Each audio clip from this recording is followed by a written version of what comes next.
welcome back. So I have some pretty fun things for you guys this week. Some new really cool machines, one of which being a Holland and Brown, a game plan for what we're gonna do about the Mansard roof, and just a bit overall explanation about what's been going on. So let's get into some time lapses and I'll see you guys on the other side.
Welcome back, everybody.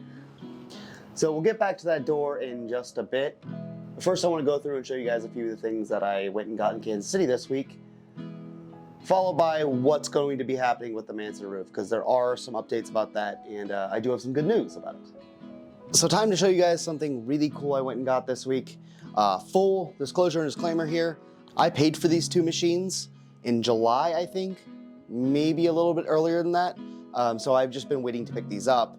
And currently, Patrick, the guy I went and got these machines from, really needs the space and needed them out of his way. So it was something that I had to go get, or believe me, it's something I planned out for about a month.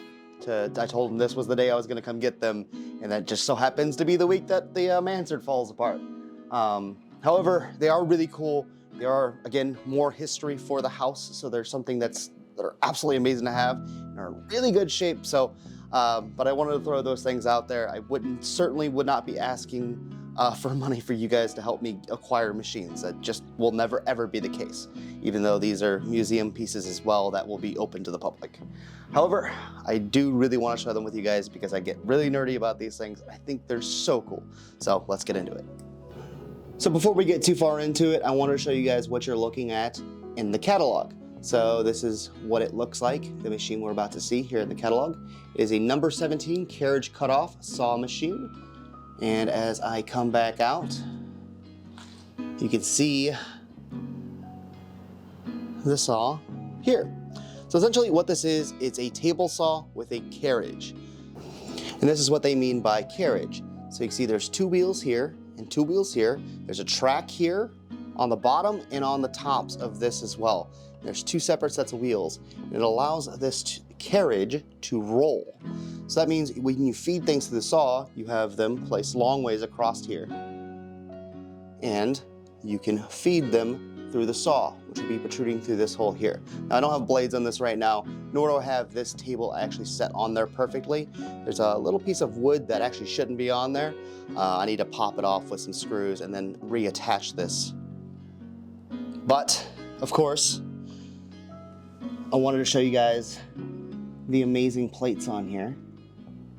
Holland and Brown Woodworking Machine Co., St. Louis, Missouri, USA. This plate is actually really, really cool. This machine actually has two markings on it, but this one is the only one I've ever seen that has the little screws on it, and that's because this carriage assembly is made out of wood, which I think is a really, really neat little feature. And something I might want to take off of here temporarily and cast it, because I think this would be something really cool that I could have as souvenirs for people, because it's such a pretty little piece. I mean, it's so arts and crafts as well, and its style and design. I do think this machine is a little bit later than some of the other ones I have. But it's absolutely in perfect condition and something I really will use quite a bit, I think, here in the shop, especially for handling larger items like, say, plywood or something like that. The carriage just makes life way easier. I mean, you can push a piece of plywood through a saw with a finger, which is really, really nice. If I come down here to the side, you can see the other Holland and Brown marking actually on the table saw mechanism itself, you can see. And actually this table saw has a possibility for two blades. Why? I don't necessarily know.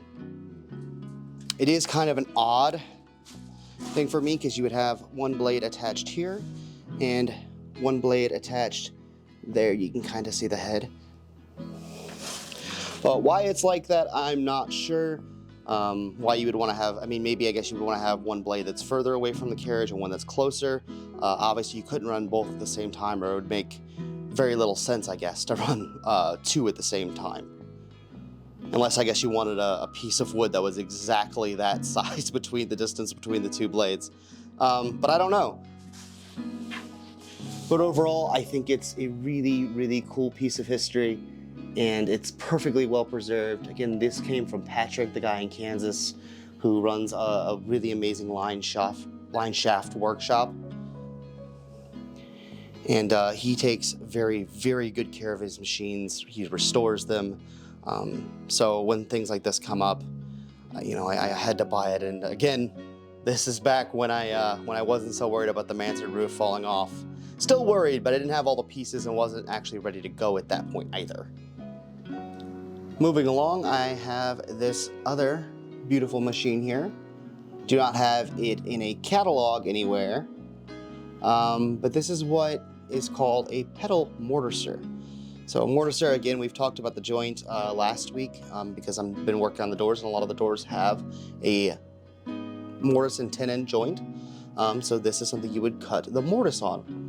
So essentially, it's controlled with nothing other than your foot. So you'd reach up here, press down, and you can see I actually have a mortise chisel in here, but as you press down, that comes down into the wood and cuts you a mortise. And it's super cool because it's using these leaf springs, these old school leaf springs as tension to bring it back up. So this is all a human powered machine, which I think is pretty incredible. I do also think this is quite a bit older, maybe 1860s. Could be pre-Civil War, which would be kind of interesting. It also has this little flip lever here. So when you want to change where you're cutting the mortise to the other side, you can change the entire bit, just rotate it 90 degrees, so you can cut your other straight edge for your mortise. So pretty cool stuff here. This to me looks like it was made by Steptone and Farland & Co. This is Makers Cincinnati. So pretty interesting. The little plaque there, kind of hard to read, but I'll get some slightly better paint on that, maybe a bit of gold. That way we can really read and show this off for the real showstopper piece it is. So maybe I can step back a bit and you can kind of see the whole thing in all of its glory. It barely fits in here, by the way. It is as close as you can get to my ductwork here. But of course I'm not worried about if the ductwork gets a little scratch or anything on it, and it seems to work just fine. And this is a tool that I can put into use, well, anytime I need a mortise, because it works today. It doesn't need any other power, and the machine is in fully working functional shape, which makes me quite excited. Here also is something my father found on eBay a month or so ago and forgot to tell me he got in. But it's something really cool. It's a little postcard from Holland and Brown Woodworking Machine Co. about an order that was placed that has supposedly been shipped. Again, some of this stuff is a bit hard for me to read. Obviously, January, potentially, I think that's January 1905, January 11th, 1905. But I do know where it was going to, so if we flip around, looks like Bedford something Co., Georgetown, Texas. So sometime in 1905, somebody in Bedford, Texas was about to get a fresh delivery of new Holland Brown machines. Which again, I know, I'm real geeky. Maybe not everybody cares so much. Maybe they just want to see the shiny stuff. But this stuff is really fascinating, right? Like, you know, how many people were able to hold on to those cards and keep them, and now I have it. That's really cool. And so if you're from Bedford, Texas or Belford, Texas, yeah, maybe, well, at one point your town was being built with Holland Brown machines, or at least there were Holland Brown machines working in your area, supporting your local industry. And so I think that's really cool. And lastly, I have for your consideration a very, very broken lathe. As you can see, this is my Holland Brown one set up here. This one is from a different company called Yerkes and Finan. And I have their catalog right here. These are exceedingly rare, but it's another company from St. Louis. And actually, Yerkes, which is that one right, or the guy named Yerkes, actually came with Hall and Brown themselves, the two men, to St. Louis from H.B. Smith, which is another woodworking company that all three of the men quit and moved here to St. Louis. Yerkes did not actually initially join Hall or Brown in their venture to start their company here in St. Louis. He, I think, was a grocer for a while, and then eventually ended up becoming the vice president when Hall died of Hall and Brown, while at the same time running this company. So Yerkes and Finan is actually considered to be a sister company of Hall and Brown. And so if we look on the side here, It is extremely corroded. It is going to be very difficult for you guys to read, but Yerkes and Finnen or Finnen, I've heard people say it both ways. Co, St. Louis, Missouri. And I think there might be a number. No, there isn't. So it's missing the number plate and everything here. And again, this is in really, really rough shape. Obviously, it's missing all the bells and whistles on this tailstock to make any of this work. And the headstock has fared a bit better. It's still a bit tough to move and stuff like that. Maybe the Babbitt bearings, which are encased inside here, could be going a little bit. But this is something that Patrick just gave me for free. So at the end of the day, even if it becomes kind of a display piece, it allows me to tell more of the story of Holland and Brown. So because this is one of the men who left their life in New Jersey to come here and start this whole thing with these two men. And definitely played a very pivotal role in shaping what this industry became, these machines became. For anybody wondering what we're looking at, there's Rusty Bits Iron. It's this second one here, this one in the middle. That's the lathe we're looking at, the smaller of the two here. So slowly I'm collecting little bits of the history back for the house, and I can't wait to present and show them to everybody because I think they're, again, really cool. This house doesn't exist without these machines. So, you know what I mean? And actually in multiple senses, because these are the things that made the profit, and these are the things who actually physically built this place. So I feel a real fondness towards them. And of course the Holland, I mean, you know, look at my shirt and my hat. Of course, I'm very nerdy about these things. So, you know, allow me a little bit of excitement. So now to the news that I'm sure everybody is dying to hear about. What's going on with the Mansard roof? And I have some fairly positive news. Eric and Claire came by this week and had a look at the fallen pieces that fell off the Mansard roof, the pediment above the dormer. They also took that piece back with them. They're going to go ahead and completely recreate that piece. That way when we go back up there, we can just tack it back up. But as they came by and had a look, they actually found out that most of the lumber up there is actually in really remarkable shape. I mean, for as bad as that thing looks, I don't really see a whole lot of decay necessarily. No, I think we can nail what's there Back up. back together for the most part. You might need a couple of one-bys, but I thought that all would be... No, I mean, it's rotted held up pieces up there. remarkably well. Like, that is one heavy positive about the whole thing. Is honestly, it's not a whole lot of rot. Which is really good news because that means most of the structure of the Mansard roof is actually extremely well intact. Now, it doesn't look that way from the outside, but that's why all the plaster is missing on the third floor, is because I opened this up very early on to figure out how much damage there really was. And when I didn't notice a whole lot, it became less of a priority than other really damaged parts of the building. Of course, those two projects being the tuck pointing on the building, we had two parts of the walls that were threatening to collapse, one in the back and one on the side. Both of those were the highest priority because having a wall collapse completely can be almost a death sentence for a house like this. Secondly was to stop the major leaking problems that we're having, which is the flat roof. So those two things got done first. Now Eric and Claire here I hired very early on, just to help me with the Mansard roof. Now to have these two help on this house has been absolutely amazing because they do absolutely incredible work. They don't use modern products, they don't even use modern really machines to create what they create. And they're true artisans in every sense of the word. But artists take time. And if you want perfection, it takes time. They had other projects to complete and things like that, so I have been waiting on the Mansard roof for a while. Check out this dormer he and Claire recreated, along with the entire cornice on this house in Alton, Illinois, the McPike Mansion. Their work's absolutely incredible and speaks for itself. So I suppose it comes down to one of those good things come to people that wait. Luckily, we're going to be able to still catch this in time and make sure this is completely recreated perfectly as it was before. So that's the main reason that this hasn't been handled up until now. Secondly, about the whole fundraising idea. I will be going through with that. I haven't set that up quite yet. Expect another video sometime maybe midweek with all the links and the appropriate things for that whole setup.